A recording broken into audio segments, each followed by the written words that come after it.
رسول اللہ تاجدار ختم نبوت زندہ باد زندہ باد. بسم اللہ الرحمن الرحیم.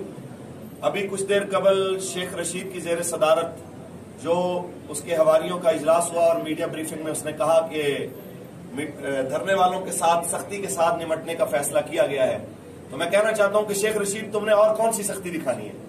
1.5 درجن سے زیادہ رسول اللہ کے غلاموں کو تم نے سیدھی گولیاں مار کے شہید کروایا، تم نے سینکڑوں رسول اللہ کے غلاموں کو سیدھی گولیاں مار کے زخمی کروایا، تم نے ہزاروں غلامان مصطفیٰ کو جیلوں میں بند کیا. اب بھی لاکھوں مسلمان خیبر سے لے کے کراچی تک روڈوں پہ ہیں. تم نے اگر ایک جگہ سے دھرنا اٹھوایا تو اس کی جگہ پہ 15 دھرنے اور جگہوں پہ لگ گئے ہیں.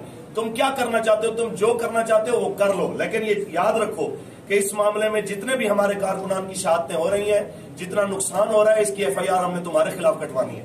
اور شاید یہ قوم سانحہ لال مسجد کو بھول جائے، لیکن اس سانحے کو کبھی نہیں بھولے گی. نہ یہ خون ہم بھولنے دیں گے. یہ سارا خون، یہ سارا ظلم تمہاری گردن پہ ہوگا. اور یہ یاد رکھنا، جب تک فرانسیسی سفیر یہاں سے نہیں نکلتا ہم رسول اللہ کی عزت و ناموس پہ پہرا دینے کے لیے بیٹھے ہیں. جب تک قبلہ امیر محترم سعد حسین رضوی صاحب نہیں آتے اس وقت تک ہم یہاں پہ بیٹھے ہیں. اور یہ یاد رکھنا، ہم آخری کارکن تک، آخری رکن شورا تک، آخری ذمہ دار تک رسول اللہ کی عزت پہ پہرا دیں گے. اور جو قبلہ بابا جی سے ہم نے وعدہ کیا تھا انشاءاللہ وہ وعدہ نبھائیں گے. لبیک لبیک لبیک یا رسول اللہ، لبیک لبیک لبیک یا رسول اللہ. اور ایک پیغام یہ بھی کہ اگر سروس بند ہو جائے تو آپ کی ذمہ داری ہے کہ آپ پہلے سے زیادہ منظم ہو کے، پہلے سے زیادہ پاور کے ساتھ روڈوں کے اوپر بیٹھیں، تاکہ پتہ چلے کہ یہ مسئلہ صرف تحریک لبیک یا رسول اللہ کا نہیں، یہ رسول اللہ کا کلمہ پڑھنے والے ہر غلام کا ہے.